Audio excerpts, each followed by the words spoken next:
Estamos de vuelta aquí en el programa.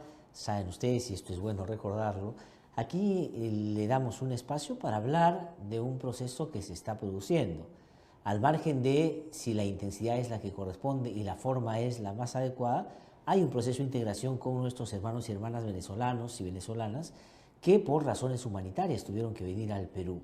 Y yo tengo la impresión, y lo he dicho ya aquí en varias oportunidades, que el proceso de integración se está dando de una manera más natural en el día a día de las personas y son en algunos otros espacios que encuentran algunos, digamos, momentos donde se le pone vallas para que esto se pueda hacer de manera muy fluida. De pronto los medios de comunicación estamos contribuyendo para que eso no se dé de la mejor forma, la política también de alguna manera, y por supuesto hay otros asuntos que sobre la situación de vulnerabilidad de estos hermanos y hermanas venezolanos es que gente inescrupulosa, vinculada a la criminalidad organizada, por ejemplo, se están aprovechando para generar redes terribles, dramáticas, condenables y además de ilícitas, por cierto, como la trata de personas. Y justamente en este bloque vamos a hablar de eso. Y ha tenido la gentileza de venir esta mañana a conversar con nosotros Gisa Delgado de Vita. Ella es investigadora, académica, es docente de la Universidad Nacional Mayor de San Marcos, de la Pontificia Universidad Católica del Perú también, y trabaja mucho estos temas. Gisa, ¿qué tal? ¿Cómo está? Qué gusto saludarla. Muy buenos días. Gracias por venir a conversar con nosotros. Buenos días, Laxa. Al contrario, agradecerte mucho la invitación y el honor de permitirme estar acá. Sí, no iba a poner esta condición como parte de la introducción, pero también Gisa es una profesional venezolana que vino al Perú y felizmente, creo que para el Perú, como muchos otros profesionales, pudo convalidar todas sus capacidades y sus estudios y ahora es una profesora en dos importantes universidades del Perú. Eso es lo que suma la migración también en estos procesos, que a veces se presentan como difíciles y complejos, pero que al final de todo contribuyen a los países ahí donde finalmente llegan estas personas. Gisa, quería yo conversar sobre la trata de personas. Lamentablemente este es un delito cada vez más frecuente. Sí. Antes se pensaba que solo se producía en algunas zonas de nuestro país, ya no es así. Y ahora se ha incorporado de una manera intensa, y la información así lo muestra, que los migrantes, los refugiados, las personas que están en tránsito de esa condición, están siendo captadas y objetos de esta práctica, por supuesto, detestable. ¿Cómo ha ido cambiando? Hablemos de la trata en general y cómo vamos aterrizando en cuántas mujeres y niñas, sobre todo venezolanas, son las que terminan sometidas a estas dinámicas delictivas. Sí, muy bien, Glaxe. Sí, efectivamente el tema de la trata de personas es un tema delicado, complejo, y como hace poco salieron en diversos reportes del Ministerio de la Mujer, es un fenómeno multicausal, ¿no? Entonces, hablar de trata de personas a veces es confuso para el ciudadano promedio, ¿no? ¿Por qué? Porque se confunde como que, no, pues las personas entran en prostitución. ¿Por qué? Porque el tema de trata de personas es una línea muy delgada entre lo que viene a ser la prostitución por elección propia, porque quieras hacerlo como una decisión como mujer, que de repente quieras, y bueno, ya es tu tema, ¿no? Es tu tema personal. Entonces se confunde y es una delgada línea entre el delito. Ya cuando la trata tiene que ver, en este caso, cuando ya te obligan o por abuso de poder, ¿no? Te obligan a la explotación sexual o explotación laboral, ¿no? Y eso viene a ser como una especie de esclavitud del siglo XXI, ¿no? Porque ese es el tema, porque una persona te capta, que aquí hay dos delitos tipificados distintos, que es uno, el tráfico del migrante, es decir, las bandas o mafias que transitan a los migrantes de un país a otro, y ya cuando eres captado y sometido en ese país a trabajar de manera forzada, bien sea a través de la explotación sexual. Entonces, en términos generales, las estadísticas señalan o apuntan que es uno de los negocios, o por supuesto delincuenciales, delitos, más lucrativos, después del narcotráfico, ¿sí? Y lo que es consumo de drogas, ¿no? Es decir, que es uno de los negocios más rentables para la delincuencia. Ahora, hay una característica que usted ya ha mencionado, que es de alguna manera el punto del inicio de este circuito delictivo, que tiene que ver con la captación. Y eso tiene que ver con ofertas a personas a quienes, en base al engaño, se les vincula a cosas para las cuales no están viniendo. Es decir, se les ofrece un trabajo en el que va a ganar una cantidad inclusive muy por encima de lo que habitualmente se paga a otras personas en otros oficios, que van a tener ciertas condiciones, y cuando llegan en realidad están sometidas a estas dinámicas de esclavitud. Eso diría usted que, por ejemplo, en estas épocas, el fenómeno de la migración, es decir, la vulnerabilidad de la migrante, sumado a las vulnerabilidades de las consecuencias de la pandemia, correcto, que entre otras cosas ha traído abajo el empleo, así es, han hecho que la trata termine creciendo de manera significativa en modalidades y número. Sí, efectivamente lo que has mencionado, como es un fenómeno multicausal, uno, para la captación es el ofrecimiento por parte de estos circuitos delictivos, ofrecen a las personas, a ver, una persona migrante que no tiene pasaporte, que dice, bueno, tengo que irme de Venezuela en el caso puntual de trata, en el caso de mujeres venezolanas, aunque no son las únicas nacionalidades involucradas en esto, y podemos hablar un poquito más adelante, no tienen pasaporte. Por lo general, mis paisanos no tienen pasaporte. ¿Por qué? Porque, bueno, por la situación que hay en Venezuela es imposible casi sacarlo. ¿Por qué? Primero, el costo. El costo del pasaporte es muy elevado, $204, incluso se posiciona entre el pasaporte más costoso de toda América. Así es. Para empezar, nosotros recibiendo $5 mensuales aproximadamente, que es el promedio, o sea que para comprar, en este caso, pagar el pasaporte $204, ¿cuántos años tiene que pasar? Bueno, sí, por lo menos 5 años tendrías que trabajar para sacar un pasaporte. Un pasaporte. Por ahí empezamos. Segundo, vamos a suponer que lo consigas pidiendo dinero a los que están fuera y bueno, te mandan y bueno, lo logras. Presentas la solicitud, puedes pasar de 6, un año y 8 meses para que te entreguen si es que lo logra. Esto es ya, digamos, como un milagro, ¿no? Entonces, digamos que el venezolano promedio tiene que huir prácticamente del país sin documentos. Las mujeres en específico, al huir embarazadas o al huir con sus hijos, sin documentación, ya son clave número 1 para ser sometidas a la trata de personas.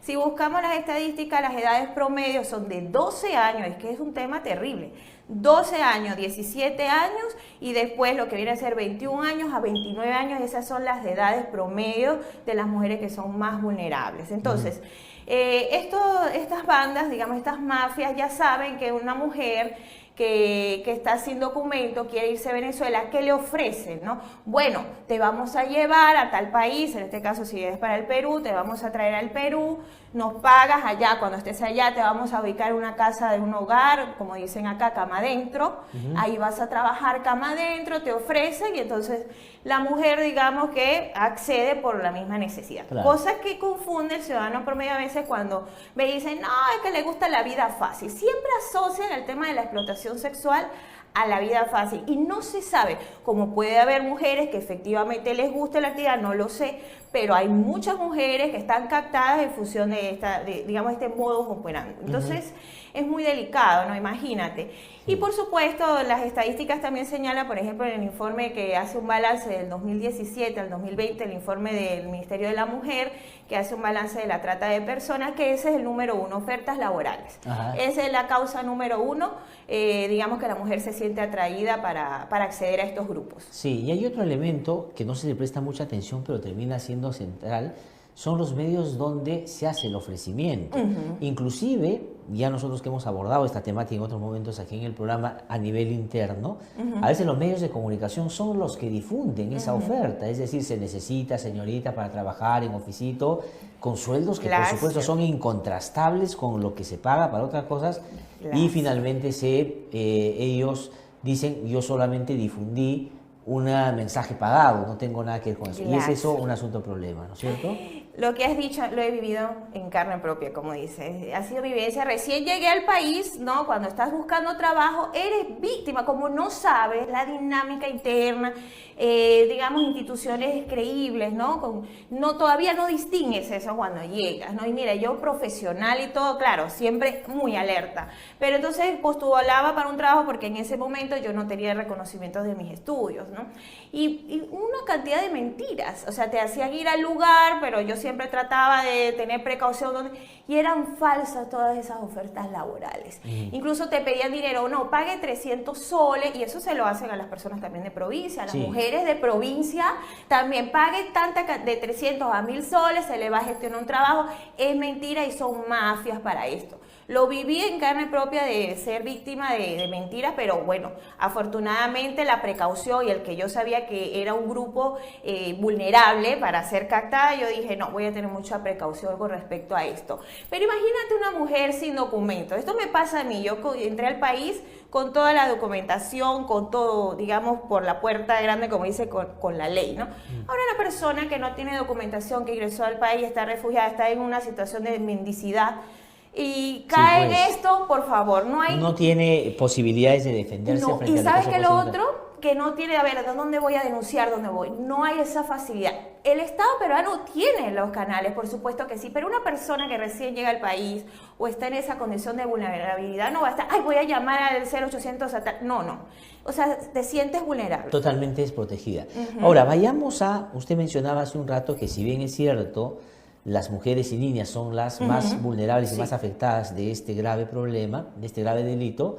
Y usted mencionaba y decía, no solo son, digamos, mujeres venezolanas, pero sin embargo, si uno evalúa, y ahí quisiera entrar en concreto, el incremento significativo que ha habido de las, digamos, data que es oficial y se puede conocer, porque hay otra que no se conoce, ha aumentado exponencialmente el número de mujeres y niñas venezolanas en comparación a antes del proceso migratorio, ¿no? Exactamente, es muy significativo el número. Según este informe, este balance que dan, la mayor nacionalidad, tanto que en las denuncias son 2.304 denuncias que han sido formales del 2017 al 2020, la mayoría son 2.000 de mujeres, y dentro de esas mujeres, la mayoría son de mujeres venezolanas, ¿no?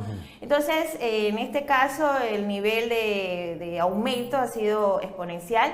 Y también se han rescatado, Glarcer. Afortunadamente también se ha hecho muchas redadas en los sitios nocturnos, nightclub, estas cosas que tanto en la frontera en Tumbes, que también hay un informe de Tumbes específicamente, porque ahí es donde más, digamos, están esta gente de las mafias, ¿no?, captando a las personas, como aquí propiamente en Lima. Entonces, en estas redadas y en estos operativos han logrado salvar a muchas mujeres, afortunadamente, pero la mayor nacionalidad es la venezolana para este tipo de delitos actualmente. Antes hay colombianas y ecuatorianas, pero ahora son las venezolanas las que se posicionan en primer lugar. Ahora, sí, hace unas pocas semanas se conoció a través de medios de comunicación la detención de dos de los principales operadores ilegales de trata de personas y se logró rescatar a un grupo importante, mayoritariamente de mujeres venezolanas que estaban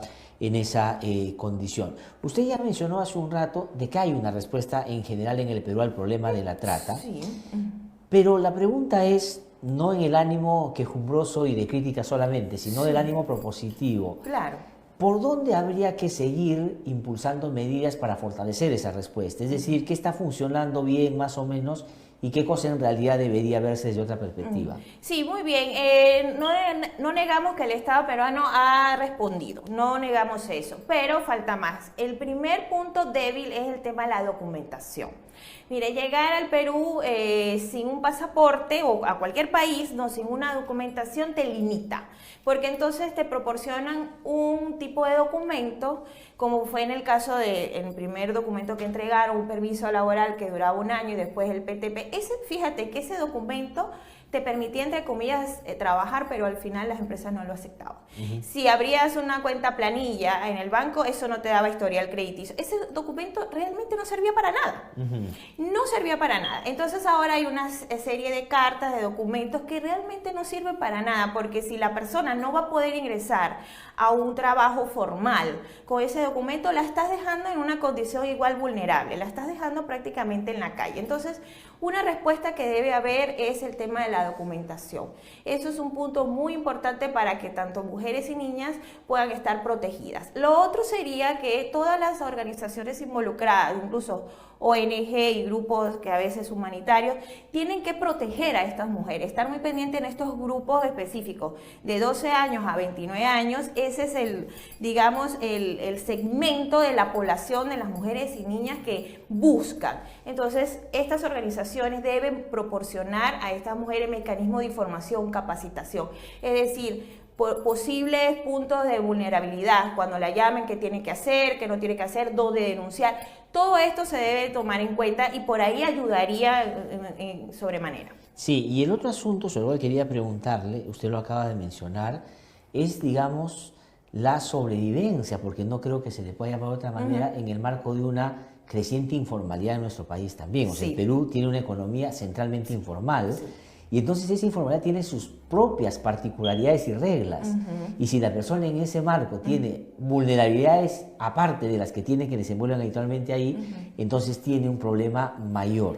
Y el otro asunto que le quería preguntar es, ¿no tiene que verse la lucha contra la trata solamente desde una perspectiva de persecución penal? Porque hay gente que piensa que es atrapar al delincuente, cosa que hay que hacer y hay que sancionarlo, hay que recuperar a las víctimas, pero a veces tiende a creerse que ahí se acaba la historia, cuando ahí en realidad comienza una de las que no nos estamos del todo haciendo cargo, y es que con enfoque de las víctimas, de derechos humanos de las víctimas, ver a dónde se les lleva, cómo se les pone buen recaudo, se les da oportunidades laborales, porque si no, esa parte no vuelven a regresan, retornan también otra vez a ser captadas por estas redes. Sí, por ahí hay un dicho famoso, no le dejes el pescado, enséñale a pescar, ¿no? Es decir, de nada sirve que esto, que es muy efectivo, bueno, identificar a los principales... Es importantísimo, claro que sí. Claro, eso no lo podemos negar, eso está muy bien, ahí la respuesta, pero también es una cuestión de educación, de formación.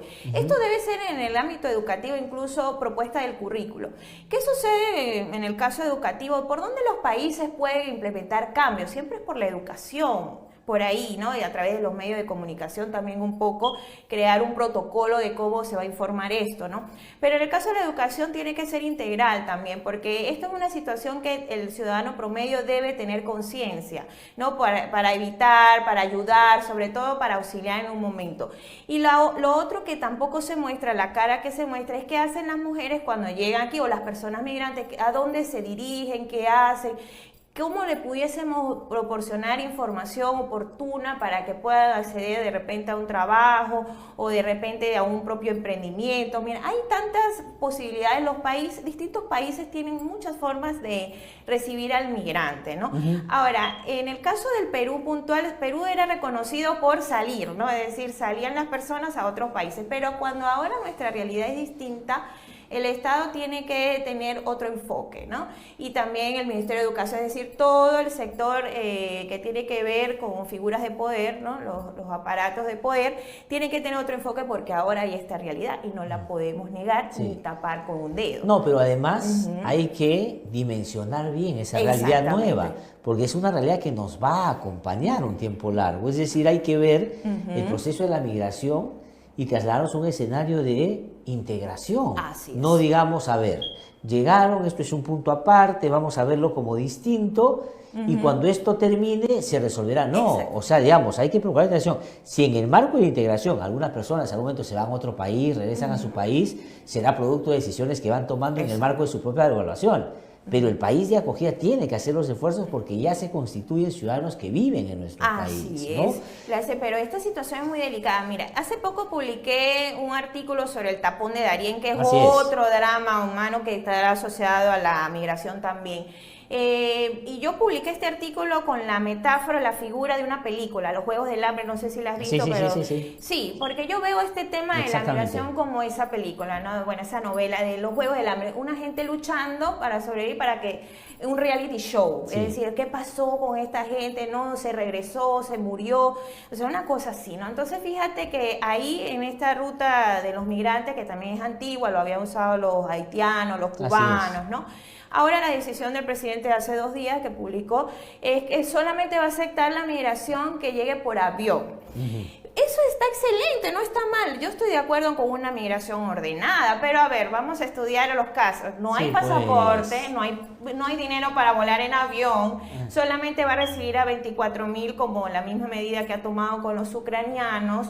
O sea, las condiciones son prácticamente nulas para el que está... en realidad es cerrar las fronteras dando la impresión de que no lo estás haciendo. Sí, ¿no? supuestamente. Eso es lo que pasó en el Perú también cuando te digan, por ejemplo... Nosotros estamos dispuestos a recibir a quienes vengan, siempre y cuando vengan con todos sus documentos. Tú sabes que ese con todos sus documentos ya es cerrar la frontera. Así es, ¿no? Así de concreto. Es una cuestión, un juego de discurso. Sí. Y tú sabes, cuando la migración es usada para lo político, para ganar, Biden a nivel, digamos, interno de su política, pues tiene toda una oposición de los republicanos con el tema migratorio. Entonces, pero ha adoptado las mismas políticas de Donald Trump con esto de la medida 42. El que llegue por México... deportado. Y ese deportado no tiene opción tampoco de llegar por vuelo, ¿ah? Así es. No puede, o sea que prácticamente es cero. Entonces, fíjate que este tema de la migración, este tema del drama humano en Perú, en cualquier parte del mundo, nos trae al sentido de la ciudadanía, el sentido del otro. Es decir, ¿qué es para el otro? ¿Qué significa el otro para nosotros? ¿No? Y se define también lo del territorio, hasta qué punto la nacionalidad. La nacionalidad es ocupar cierto territorio o es compartir ciertos valores, de que todos somos humanos, dignos de tener una vida, digamos, con todas las condiciones. Entonces mira cómo el egoísmo a veces, o sea, todas esas cosas feas que se dan en la condición humana, que también es parte, toca, o sea, aparece como en el tejido. Los prejuicios, los estereotipos, las falsas informaciones, los debates, digamos, a veces con tono bastante irracional, hacen que se produzca, digamos, niveles de aniquilación frente al que llega, bajo la idea de que te va a quitar, y por lo tanto eso hace que haya o existan algunas resistencias. Debo ir terminando y claro, me hace notar algo que es importante, que no hay que dejar pasar. La trata de personas, como usted bien decía, bajo esto que no es, digamos, antojadizo, sino así es como se llama o le dicen la esclavitud del siglo XXI, no tiene ojo solo como fines, los fines de prostitución o de explotación sexual. También hay trata para otro tipo de actos que son vejatorios también, ¿no es cierto? Es decir, inclusive podría pasar muy cerca donde nosotros estamos desarrollando cotidianamente. Es decir, una persona viene, la someten a un trabajo en una casa, no sale, no le dan las condiciones de vida y no puede sencillamente reclamar porque puede terminar inclusive en un problema serio. Sobre esa otra, digamos, modalidad de la trata de personas, ¿también se le está prestando atención debida o es menos, digamos, tomada en cuenta? Como es menos visible, no es tomada en cuenta, pero es el segundo motivo, es decir, el primero es de explotación sexual, pero el segundo es de explotación laboral y es la famosa cama adentro, ¿no? Es decir, bueno, te mando a esta chica, o sea, a los servicios internos de un hogar. Y bueno, prácticamente te tiene esclavizado porque no cobras lo que tienes que cobrar. Pero esta situación no solamente le ocurre al extranjero, también le ocurre al residente interno. Es verdad, las regiones con Lima, por ejemplo, que pasa mucho, dentro de las propias regiones, capital de región, con, digamos, personas que vienen de distritos más alejados a la capital. Porque todo esto tiene una raíz ética, es mi dominación por el otro, es decir, me aprovecho del otro. El ejercicio del poder abusivo. Así es, eso, todos estos problemas de inmigración, de todo tiene una raíz ética. Entonces me aprovecho, no puedes denunciar, o mira, hay casos que han contado migrantes como dice, le he dicho a la dueña que me pague lo que debe ser en cama adentro, y ella dice, te denuncio que me has robado. Y como eres venezolana, pues te tienes que ir o te meten presa. Entonces, aunado a todo este drama, uno, y lo he vivido también, tiene que cargar con eso, como que la nacionalidad te signa, te marca. Y tú tienes que andar con mucho cuidado porque entonces te pueden meter en un rollo, te pueden meter en una situación que no has cometido porque estás justamente vulnerable, ¿no? No tienes mecanismo. Entonces yo pienso que el Estado sí ha dado respuesta, pero puede dar mejores. Es decir, de acuerdo. Y hacia eso hay que apuntar, y creo que un debate público más informado puede ayudar a encaminar estos procesos de una manera debida, no en el marco de la discrecionalidad del Estado, sino, como usted bien decía, de la obligación de dar la posibilidad de acceder a derechos, porque eso es finalmente, ¿no es cierto? Es la idea de que los derechos humanos estén vigentes para todas las personas, independiente pues a su condición. Sí, ¿no? sí, así es. Y también la otra cara, así como hay cosas feas, porque siempre ocurre, pero también hay un aporte. Las personas que vienen a trabajar, que pagan impuestos, y estas personas que quizás no están en planilla, pero aportan al país vendiendo, haciendo, bueno, o comprando. Lo que sea, comprando, consumiendo, es un aporte. Tenemos que mirar también siempre los puntos en favor. ¿Qué tenemos? Personas que llegaron con títulos profesionales, ¿ah? Eso es un punto en favor que tiene el país. Hay que considerar que las personas, la mayoría, y según los informes de migración, los que llegan ya con títulos, incluso con maestrías. Entonces, eso es para que sea aprovechado. Fue aprovechado en el gobierno de Vizcarra cuando la pandemia, porque a los médicos los ilusionó, ¿no? Y los mandó para que sí, el Estado pero ya después no hubo estabilidad para ellos. Pero un poco esa medida que fue así muy efímera es, bueno, si son médicos vamos a llevarlos a las provincias, ¿no? O vamos a hacer esto, algún programa de integración de profesionales que ayuden, porque sabemos también que en las provincias hay muchas necesidades de personas en educación. No, y hay déficit. O sea, digamos, no tenemos para cubrir, y teniendo aquí la posibilidad de manera coloquial lo voy a decir, echar mano de profesionales que llegan, pues habría que en el buen sentido aprovechar. Porque además hay otra realidad, muchos profesionales no quieren ir a las regiones por distintas consideraciones y a veces se perjudican las zonas más alejadas. Ahí podría, en el marco de la integración, contribuirse con programas específicos. Hay salidas en muchos. Es decir, si hay voluntad se puede. Ese es el sentido. ¿No? Tengo que terminar ya la entrevista y solamente para una respuesta breve. La academia de la cual usted es parte, ¿no? Está hoy día como más atenta a esto también, ¿no? A mí me da mucho gusto que las universidades están habilitando programas que discuten estos temas, hay en maestrías determinados cursos o posgrados que ya incorporan esto también, ¿no? Se está moviendo eso, ¿no? Sí, yo me siento muy feliz porque en el caso de la Pontificia Universidad Católica hay un grupo de investigación que está sacando investigaciones directamente relacionadas al tema de la migración. Justamente el día de ayer, jueves, se dio un congreso de balance del problema de niños, niñas y adolescentes con trata de personas y vulnerables, se dio también por la Católica. Es decir, que se están generando documentos informativos, se están generando investigaciones, debates, webinars, y eso ayuda muchísimo a no tapar el problema, sino al contrario visibilizarlo y crear conciencia. Así que sí, desde la academia se está haciendo el trabajo, pero es un fenómeno complejo, multifactorial y también requiere, ¿no?, unir voluntades. Exactamente, exactamente. Pues bueno, muchísimas gracias, Giza, por haber venido a conversar con nosotros. Vamos a estar nosotros en el interés siempre de seguir hablando de estos temas y ojalá contribuir con eso a que esto se produzca de la mejor forma. Gracias, muchísimas gracias. Gracias, Gleiser, a ti por la invitación y bueno, desear lo mejor para esta situación. No, de igual modo, muchísimas gracias por haber venido. Bueno, hemos llegado a la parte final, nos encontramos mañana aquí en el programa.